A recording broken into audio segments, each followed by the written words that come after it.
In this video, I would like to go over generating image assets in Photoshop. I have this drawing that I did for a client and just a few different iterations of him, line art, and then different colors. I'm going to grab this group here, and if I click the visibility, you can see that he's inside this folder. The fastest way to duplicate a layer or a group is Command J.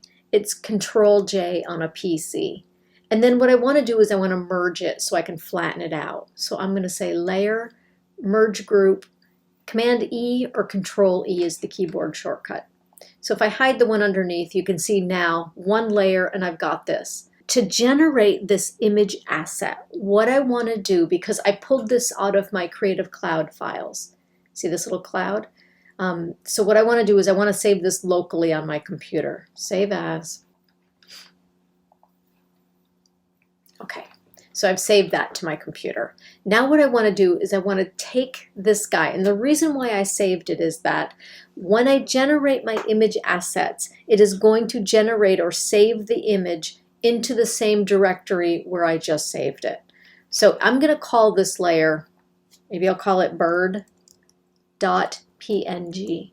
And the reason why I'm saving it as a PNG is that PNG supports transparency.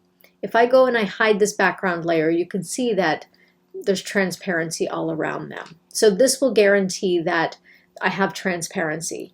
If I wanted to save it as a JPEG, JPEGs do not have transparency. So I could say bird, comma, space, bird, dot, JPEG.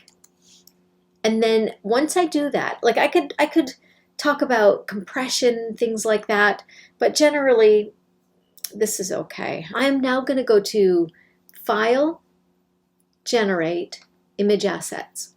And it's sort of like an on-off switch. See the check mark? And now I'm going to say File, and I'm looking in here. So see Toucan Assets, Bird JPEG, and Bird PNG. And what it did was it saved them out for the web. It's RGB. It shows me the dimension size, the pixel size, and I just want to look at the size. So this is 570, this is the JPEG, and the PNG is a little bit smaller.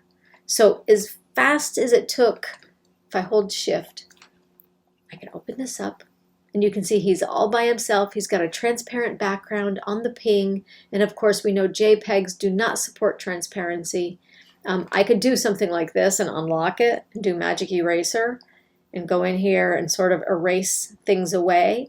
But if I save this as a JPEG again, it's not going to support transparency because JPEGs don't do it. PNGs do. That was a really quick video on how to generate image assets just by naming the layer. And notice that I duplicated it as well. So I hope that makes sense. If you have any questions, please feel free to ask.